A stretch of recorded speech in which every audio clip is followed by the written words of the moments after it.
February 6th, the birthday of Babe Ruth, and in 1979, the first batch of Big League Chew was cooked up in a southeast Portland kitchen that 40 years ago now. Rob Nelson is the Great Gumbino, swinging for the fences with this lightning in a pouch. You're in the big league. Ground Ball Great and Outta Here Original are true grand slams. The gum is now in the Hall of Fame. We're the Hall of Fame bubble gum. Stumptown to Cooperstown. And of course, my arm never got me there, but my gum did. When you're in the big league too.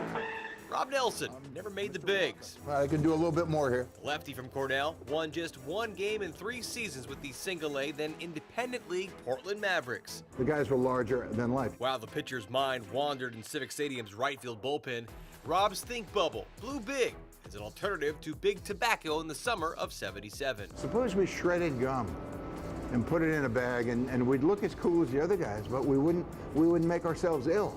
But we'd look like pretty cool guys. Never a dipper, Nelson dove in with Mavs teammate and business partner Jim Bouton. And Jim's eyes, really, they got as big as baseball. He said, I could sell that idea. I like that idea a lot. Maybe a half inning later, he just casually said, what would you call it? And I remember specifically, I said, I don't know, Big League Chew? That rip, that dip. Still makes me smile. Takes you on a time machine trip. They said, Jim, when you opened that first pouch and you smelled it, what did it smell like? And Jim said, it smelled like money. And when I was asked the same question, totally independently, I said it smelled like fun. That's the art. Me, guys. That's the originator. That's Bill Mayer's work. Bubblegum Fun since 1980. That is awesome. Where'd you find that? Looks like a Mav. We had a 3-year deal at 3%. It was a pipe dream. You dream in pink for a bunch of green with the Wrigley Company. Year one, 1980, first full year, they sold $18 million worth of Big League Chew.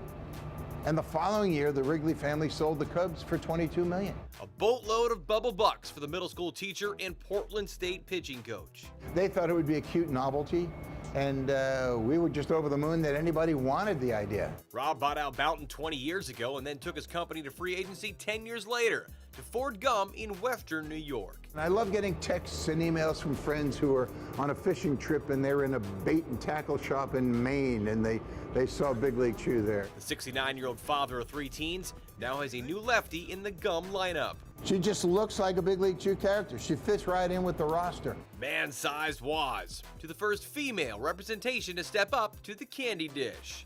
Girls playing softball would say, I love your gum. When are you going to put a softball player on the pouch? And then we got a couple of letters that were so articulate, kind of the letters to Santa Claus. Is there really a Santa Claus? Another homer for the old saint, Sultan of Shredded Confections. None of us can believe how it's turned out. Rob turned 70 this week and says he still feels like he's 25 years old pitching for the Mavs.